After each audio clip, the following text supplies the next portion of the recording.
Greetings. Today I want to talk about consistency and where I think it's important and where I think maybe it's not so important. Because there are some cards in Hearthstone that are not wildly consistent. And actually I'm not sure that that's a problem. I'll start by saying that I'm not sure that these are great arguments, and I certainly don't know what the future holds for some of these cards, so don't hold me to anything I'm saying in this video, except that this is kind of a historical look at maybe some of the decisions we've made in the past. I'll talk about some of the reasons why we made some decisions we made, but also why maybe those decisions are not good going forward, maybe. So let's talk about consistency. And the poster child for inconsistency in Hearthstone is Druid of the Claw. Druid of the Claw lets you choose between, he's a 4/4 minion and is a druid card, and you can choose when you play it to be a 4/4 with charge or a 4/6 with taunt. And the way the card is written is choose one, charge, or +2 health and taunt. I really like the way that card is written because it boils down the choice to the two things that you're choosing between. Do you want charge? Or do you want more survivability? Do you want +2 health and taunt? Now, the problem is, there's another card, Ancient of War, who is written very similarly. And you can choose either +5 attack or +5 health and taunt. The problem is, they work differently once they're in the battlefield. Let's say you choose the +2 health and taunt on the Druid of the Claw and the +5 health and taunt on the Ancient of War. The Ancient of War gives itself a buff that can be silenced off. So if you silence an Ancient of War, it goes back to 5/5 minion. Now, the Druid of the Claw shapeshifts and transforms into a new minion, and that minion is a 4/6 with taunt. So if you silence it, it stays as a 4/6. But the words are written so that you'd think they do the same thing. So this is kind of the crux of the issue, is that they read like they do the same thing, but they don't do the same thing. But they use consistent wording, but they have inconsistent effects. So why is this a problem? Well, I think first I will say that consistency is wildly important in physical card games. Because in a physical card game, the only clue you have as to how a card works is the text that's on it. That's the only thing. And so if the card doesn't do what it says, you just can't play the game. You would need like a judge following you around telling you what to do. Now, in a digital card game, there is basically a judge following you around. The cards can do pretty much anything. For example, we can make a card like Ysera, who says, at the end of your turn, draw a dream card. Well, what's a dream card? It doesn't say on the card. You have no idea what that card does. Turns out you have to play that card a lot to figure out what are all the different pieces or look it up online. But there's some exploration there. And it doesn't have to just tell you what the card does, because the game will take care of it. It's not required to play the game. So in that case, knowing what the card does immediately is just somewhat less important in a digital game than it is in a physical game. Now, obviously, you could take that to extremes and just not put any words in the cards, just to play them all to figure out what they do. So there's you want most of the cards to be very obvious what they do and how they work, but it isn't the critical level that it is maybe in some other games.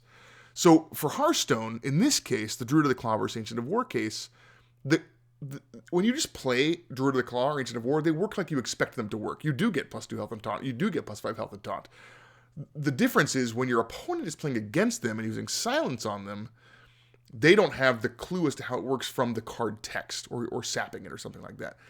But what they do have are some other clues about how it works, and the game provides those to you in a couple different ways. So one way is that just when you play Ancient of War, the health is in green, letting you know that's a buff. That's buffing it up above the base health for that card. And it's white in the case of Druid of the Claw. It's subtle. A lot of people don't know about that. The coloring means that thing, but that is a tool to help you understand what's going to happen when you silence a guy.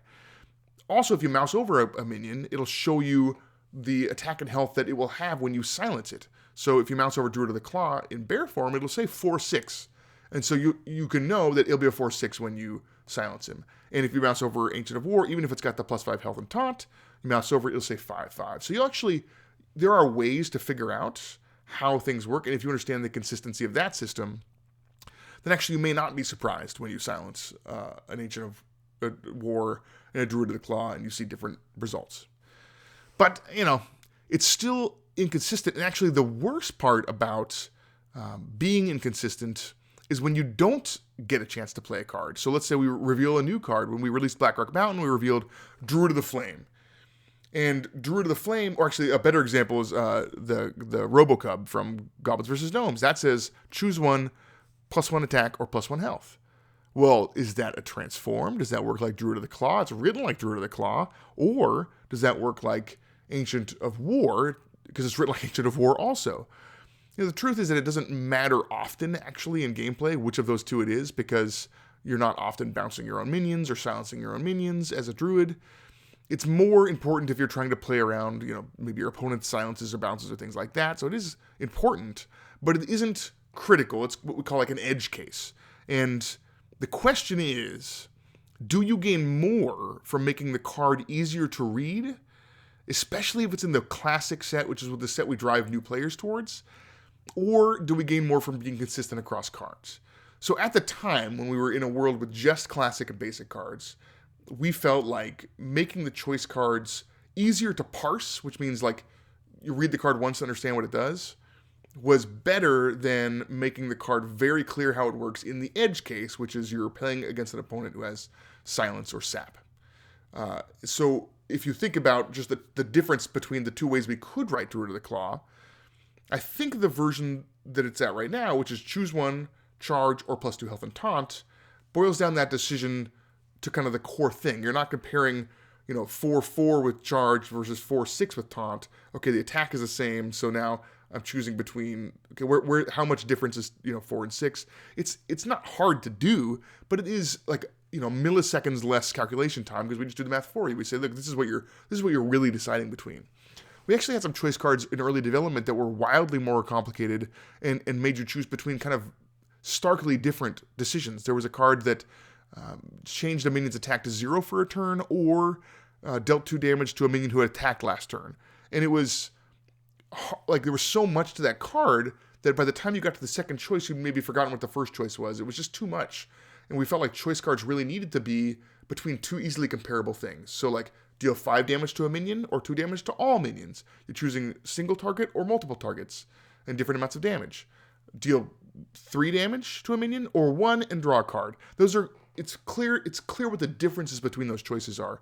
And that's, I think, a well-designed choice card is when they have interesting decisions, but the decisions are easy to compare against each other. And in the case of Druid of the Claw, making those two choices easier to compare, I think, was upside. The question is, where do you sort that upside? Do you say that's the most important thing? Or do you say, no, consistency is the most important thing? And I think if we were making physical Hearthstone, we would have to say, no, consistency is the most important thing because you can't play otherwise. In a digital space, I think it is at least arguable that you could sort other things above consistency. And in this case, back when we were working on the classic set, we felt like making the card a little bit more parsable was slightly better than having those cards be consistent so that the edge cases would be more obvious. Now, because there are some ways to get clues for how those edge cases work, we also felt like that was slightly better as well. But because the future cards now become less clear because we reveal them and you just don't know how they work until you get to play with them, or you're trying to figure out, should I put this in my deck or not? I don't know how it works, so I don't know. I think those are cases where maybe now that we have more things to compare Druid of the Claw to, it's probably more important that you understand how it fits in with all these other choice cards.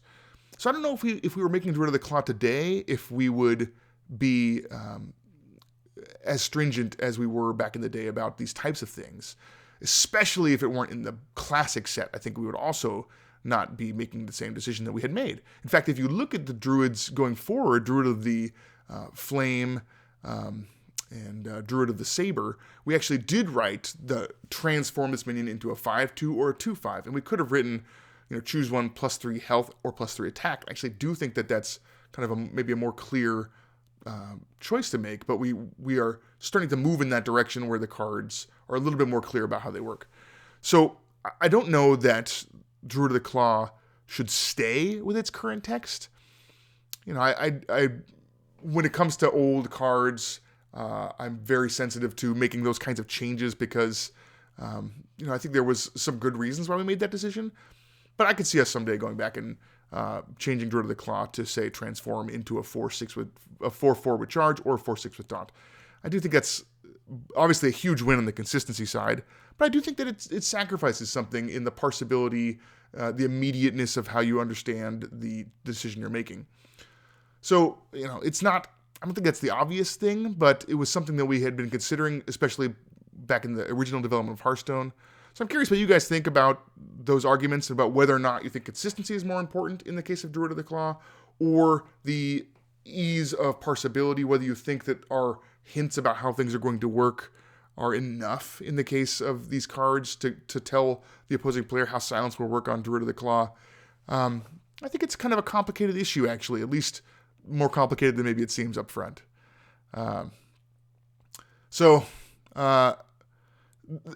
are other inconsistencies in Hearthstone. Some of those are much clearer that they are incorrect. And actually, a lot of those are just bugs. And a lot of the discussion about inconsistency has revealed bugs that we weren't aware of immediately, that we are fixing or have already fixed in upcoming patches. So most of the conversation about inconsistency, I think, relates to just some bugs that we unfortunately let slip by.